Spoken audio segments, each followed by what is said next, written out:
Have we a lot to talk about? The answer is yes, we do. In North America, the long, cold, harsh, bitter winter is over and the hummingbirds have emerged. It's time to get out there in the sunshine and get things done, maybe get a little exercise, shed a few pounds, huh? And how are you going to shed a few pounds while you're scooting? Well, riding your scooter, as we know, does provide some exercise, especially depending on what you're doing, right?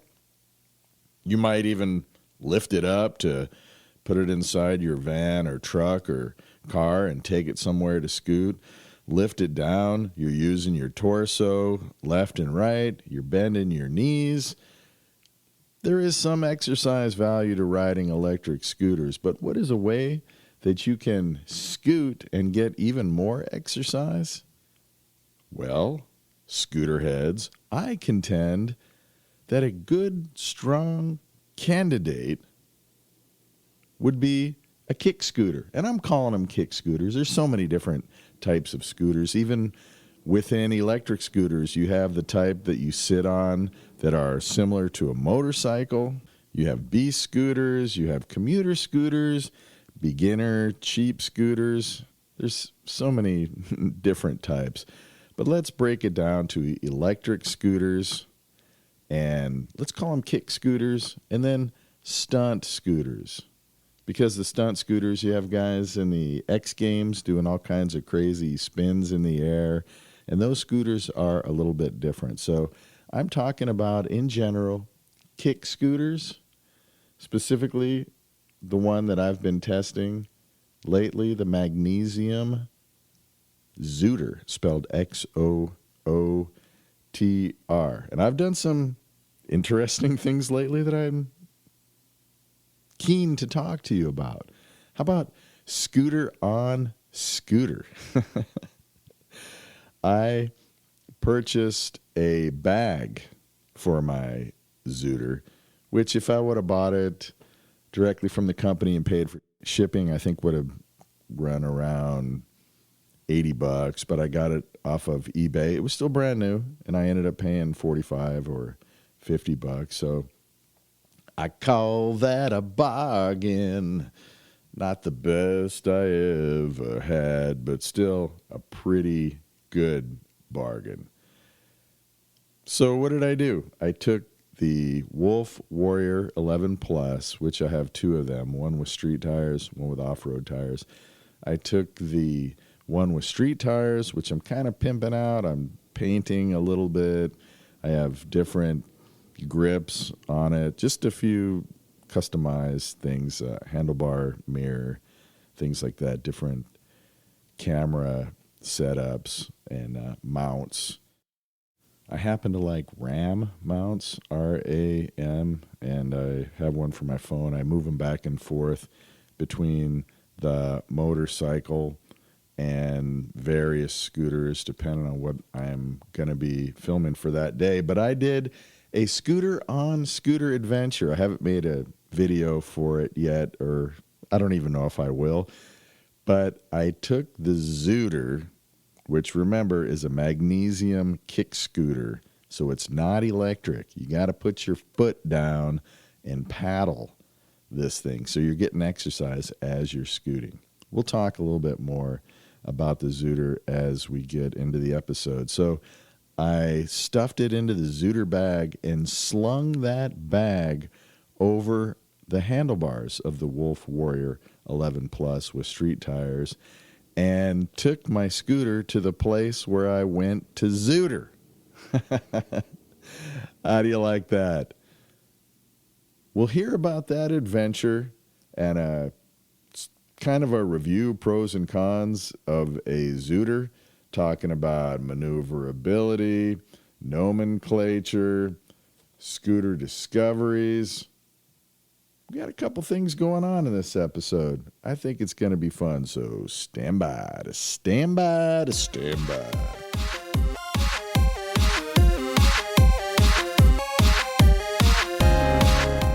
So here's what I'm thinking.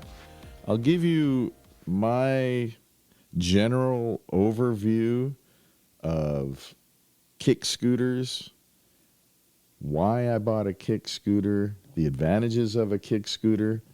Then I'll play something directly from the Xootr company, and then we'll talk about some of the pros and cons, maneuverability, and a few things that I have noticed since I've had the Xootr now for a couple weeks.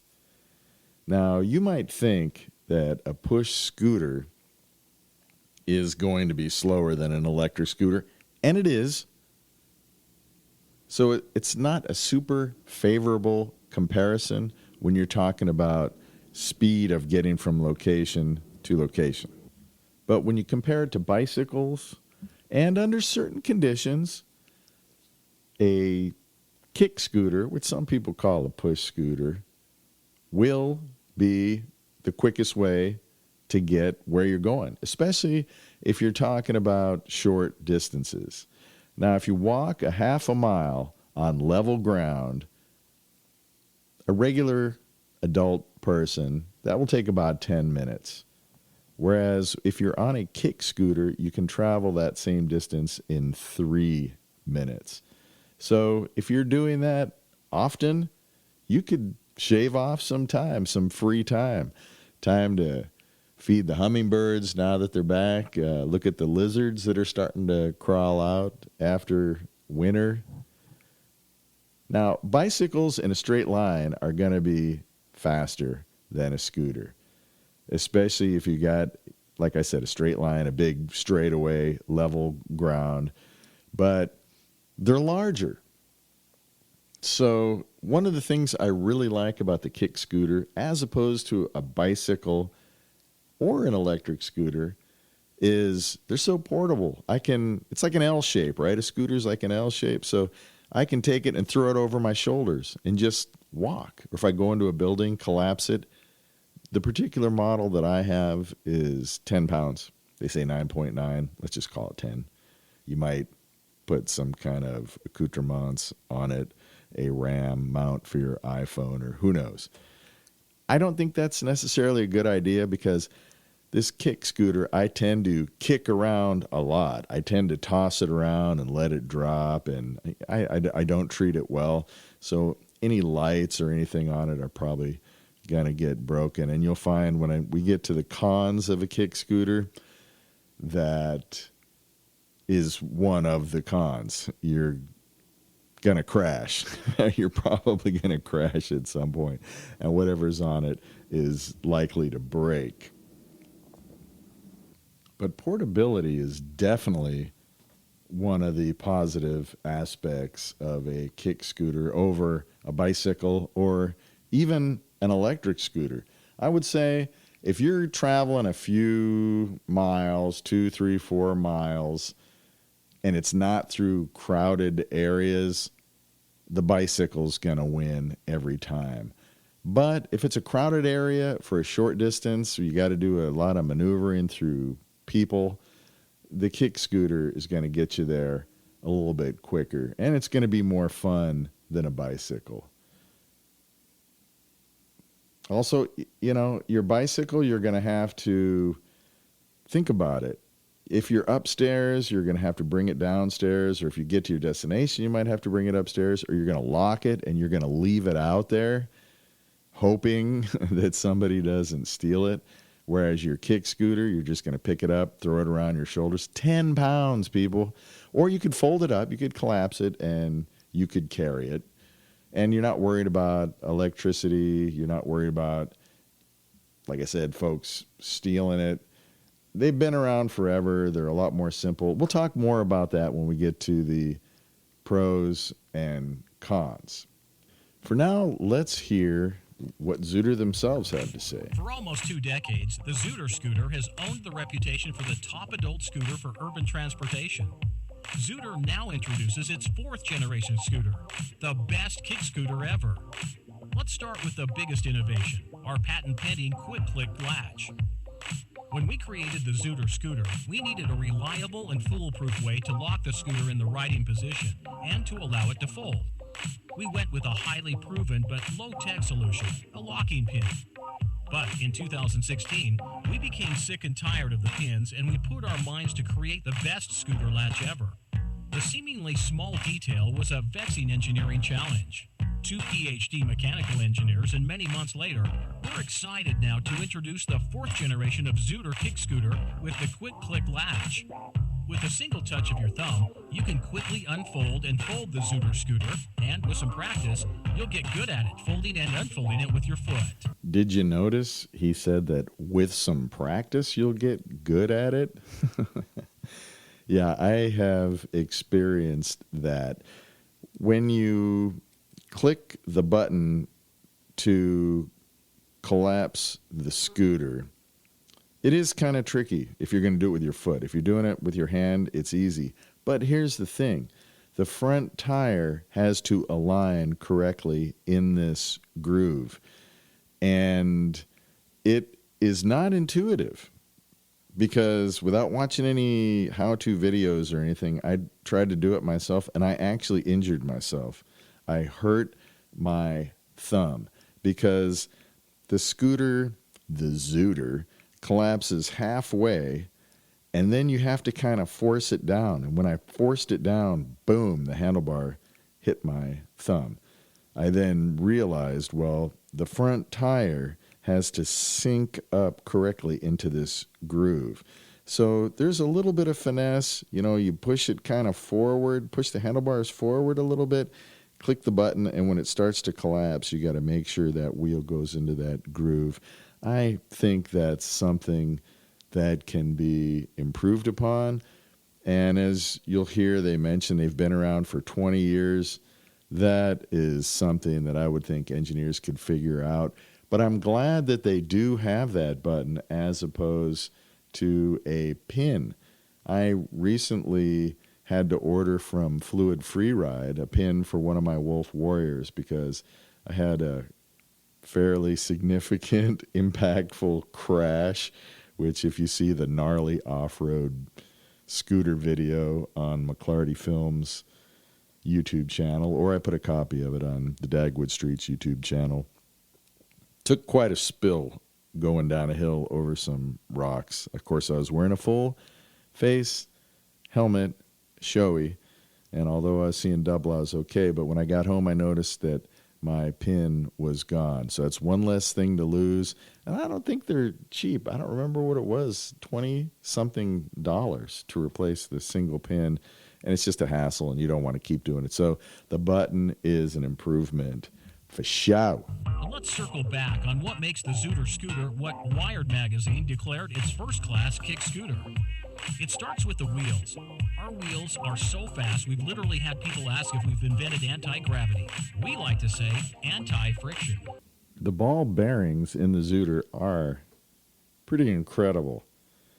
The first thing I like to do when I hand someone the Xootr and I say, hey, give it a try, is I say, give it one push and see how far you can go. And people are amazed. And it is fun. It brings a smile to your face because you kick, and then you can not slalom, but actually the front tire I can maneuver a little bit left and right quickly to propel myself a little bit or to squeeze out a few more feet of distance. It is very low resistant, very much so. So what he's saying in the advertisement is true. And it's one of the things I do like about this scooter. You know, I love the low speed maneuverability, and I can go in my driveway or in the street and just putter around, just waste time, just smiling, going in circles, doing figure eights, seeing how slow I can go and still go over a bump. Remember he said these wheels, what did he call them? Polyurethane wheels, whatever they are, whatever that material is. It's kind of like skateboard wheel material if you're familiar with modern day skateboards. So not like a pneumatic, not even like a solid tire. The Fluid Freeride Horizon has a solid tire on the rear, and the way that goes over bumps and everything is fine because of the suspension. You're not going to get that on this scooter. There's going to be a lot of rattling, rocking, and rolling and shaking. It's a very much more raw experience than riding an electric scooter. Don't take our word for it. A few years ago, the U.S. National Soapbox Derby organization adopted Xootr scooter wheels for all teams competing in the National Speed Championship. Next is the industrial design that recently earned our partner, San Francisco-based Lunar Design, the Copper Hewitt National Design Award for Excellence. In fact, the Xootr scooter design is so distinguished, it was one of just 3 products Steve Jobs kept in his office. Xootr scooters are essentially indestructible. In today's world of disposable products, we stand by the Xootr for as long as we're around, and that's now 2 decades and counting. Another thing to remember about these ball bearings on the Xootr scooter is don't oil them. If you oil them, you will in fact ruin them and probably void whatever warranty you have. So now let's talk a little bit about the pros and cons. Here are the pros. Exercise. The reason I got it is so that I could burn a few more calories. Versatility. If you're traveling, you can throw it in your suitcase and bring it to whatever country or city that you're flying to. Boom, you've got transportation. If you're in a big downtown area, that can make a big difference. Weight, it's 10 pounds. Cost, $300 is expensive. You can get a lot of other brands of similar scooters with different types of wheels and just a variety of different setups for way less, for half of that. I mean, you could go as low as maybe $80 up to $150 and get a pretty decent kick scooter. You can also get one of the stunt scooters. Some people recommend those. Those are even smaller and huge variety of accessories. That would be an advantage of a stunt scooter over one of these, what I call commuter kick scooters, such as the Xootr. Maybe in a future podcast, we'll compare it to some of the other cheaper alternatives out there. I just decided to go top of the line. They've been around 20 years. There are people that have 10-year-old Xootr scooters that are all banged up and they've ridden them everywhere and they're still rolling. Hassle? It's hassle-free. You don't have to charge it. You don't have to remember before you go to bed to plug it in. There's really no maintenance on it.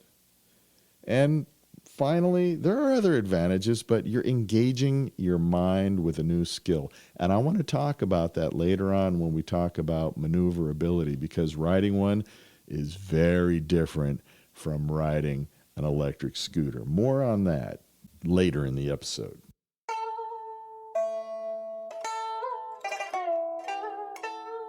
My kung fu skills are well regarded throughout the land, and I listen to the Electric Scooter Podcast.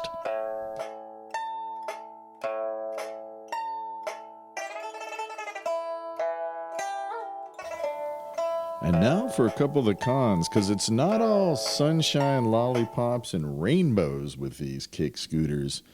I got news for you. You're gonna crash. To be fair, I have not crashed yet. I've had a couple minor spills, but you're even lower to the ground than you are on an electric scooter. You don't have that battery underneath the deck. And my particular model, which is the MG, which stands for magnesium, is super low to the ground. So you're in constant contact with the ground. If anything happens, you have to change your mindset to where you're not trying to ride it out like on an electric scooter or like I do on an electric scooter. You can bail at any second. And remember, you're paddling, so your foot is in constant contact with the ground. But you have those polyurethane wheels that go clackety-clack over every crack. Unlike pneumatic wheels on an electric scooter or even a bicycle. We were talking about bicycles earlier, but that's kind of a different category. So let's compare kick scooters, or what some people call push scooters, with electric scooters. Electric scooters either have pneumatic wheels, or even the solid wheels are going to go over bumps and cracks and obstacles in the road much smoother than these hard polyurethane wheels. So that is definitely a con.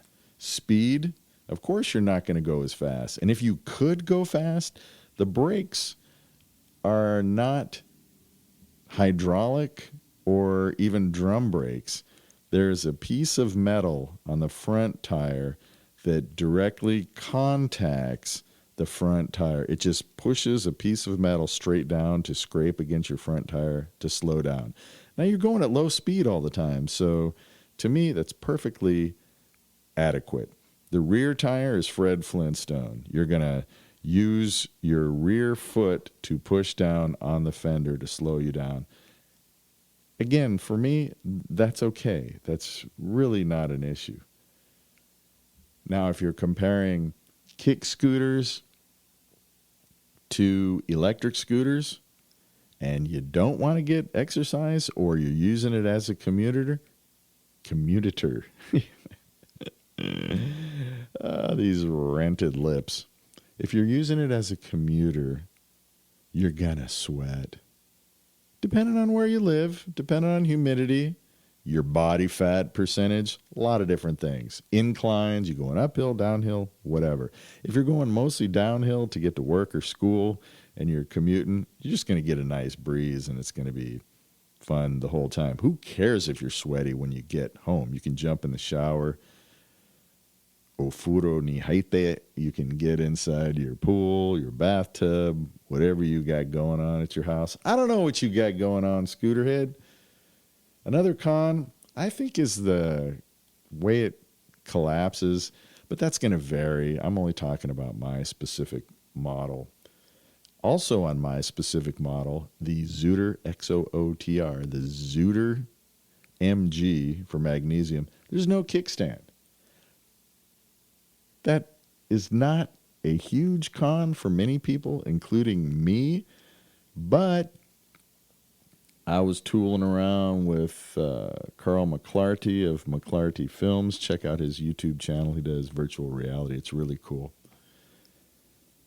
And I thought this would be great for you because he walks around and does mobile interviews. You could just scoot.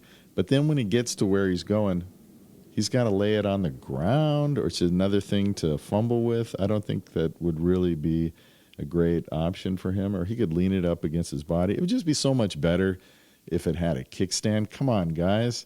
You've been around for 20 years. Now, I understand you're trying to keep the weight down as much as possible. I saw a new Acura MDX, and the engine cover is carbon fiber. You know, that little teeny, I don't know what it is. Looks like 12 inches by 12 inches. How much weight are you saving?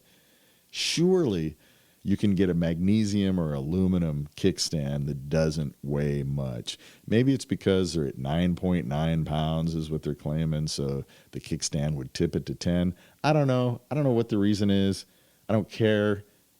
Put a kickstand on it. Come on.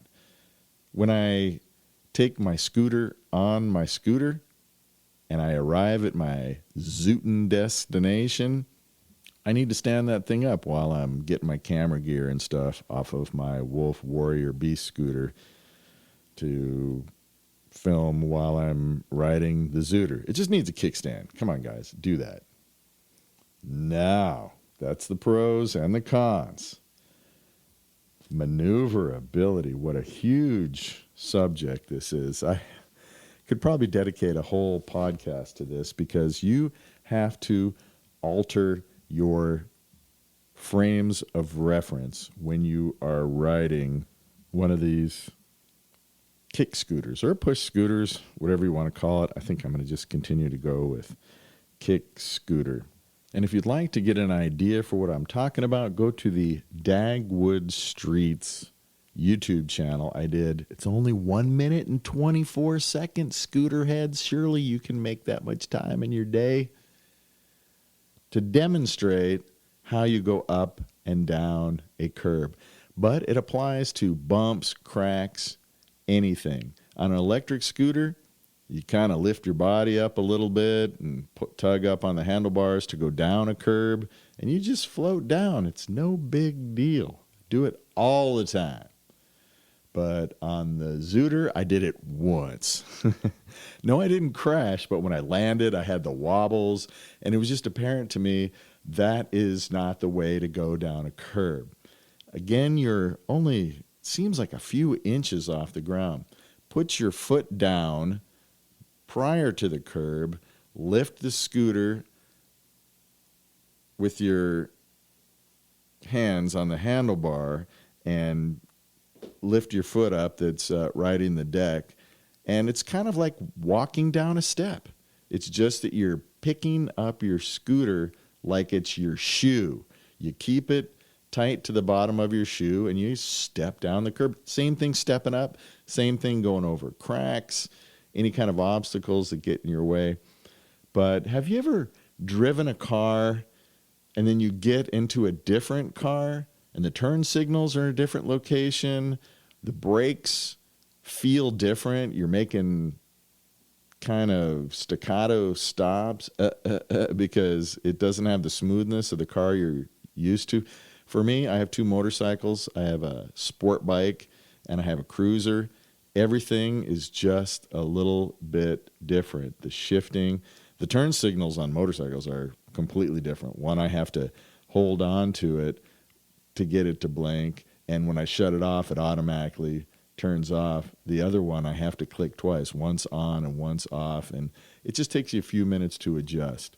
Well, when you're going from an electric scooter to a push scooter or a kick scooter, it's important that you change your frame of reference in your mind. You gather yourself for 5 seconds and say, okay, this is going to be different. Once you get going a little bit, after a few minutes, I think it's okay. It's natural, but you're very much connected to the ground. It's in between walking or jogging and riding an electric scooter.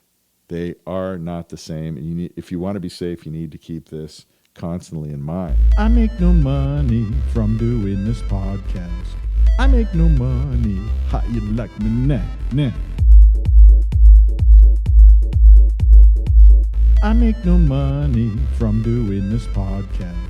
I make no money. How you like me now? All right, we get it. Ching, ching, ching, chang, chang, whatever. That's supposed to be the sound of money dropping. Because, just a reminder, I don't make a penny from doing this podcast. In fact, I will say this.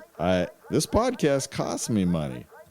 I had to pay for microphones, this whole gear that I have. I won't count the computer because I have a computer anyway. So I'm doing this as a public service, scooter heads, and because I enjoy doing it. And it's fun making these stupid songs and stuff. But there are some people you could help out in this scooter community.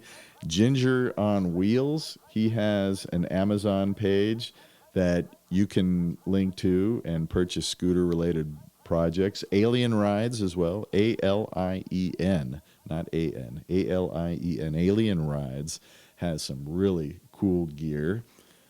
Electric Scooter Guide, you should patronize them. They always put out great product. They put out a good video recently. Finally, they did a scooter review of the worst scooter they've ever ridden. That was great. And Paul Somerville, what a find for these guys. I could see him. He's so professional. I could see him hosting a late night talk show.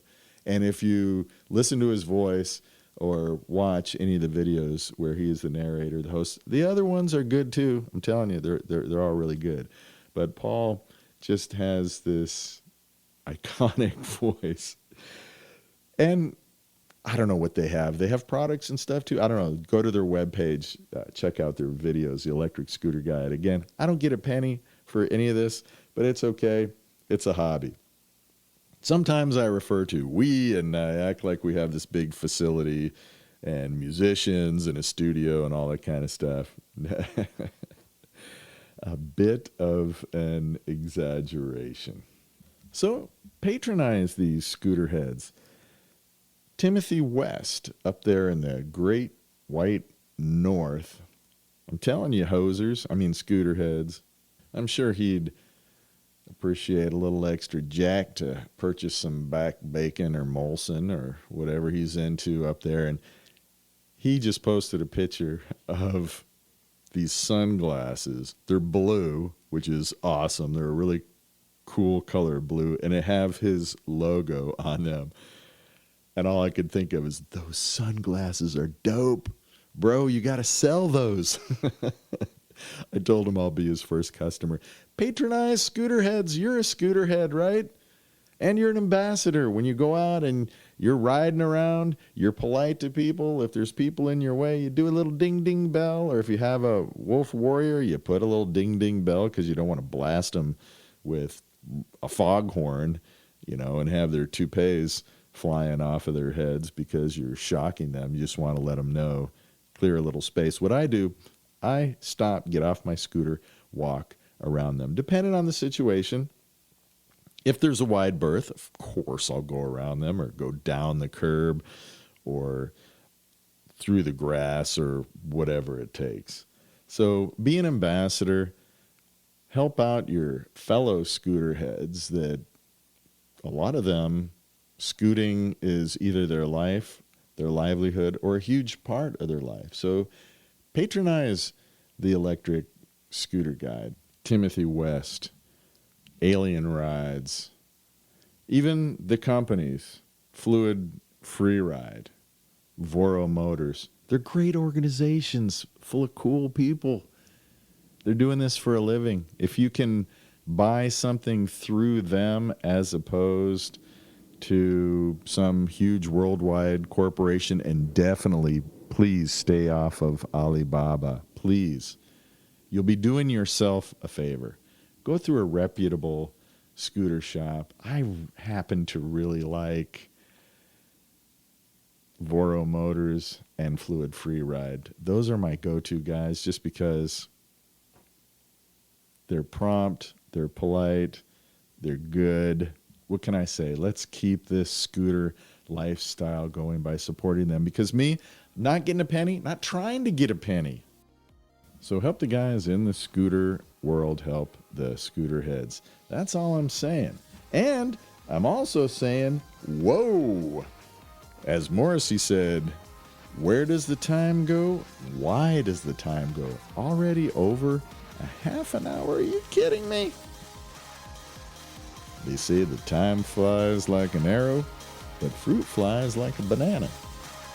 Until next time, scooter heads, keep the shiny side up and the dirty side down.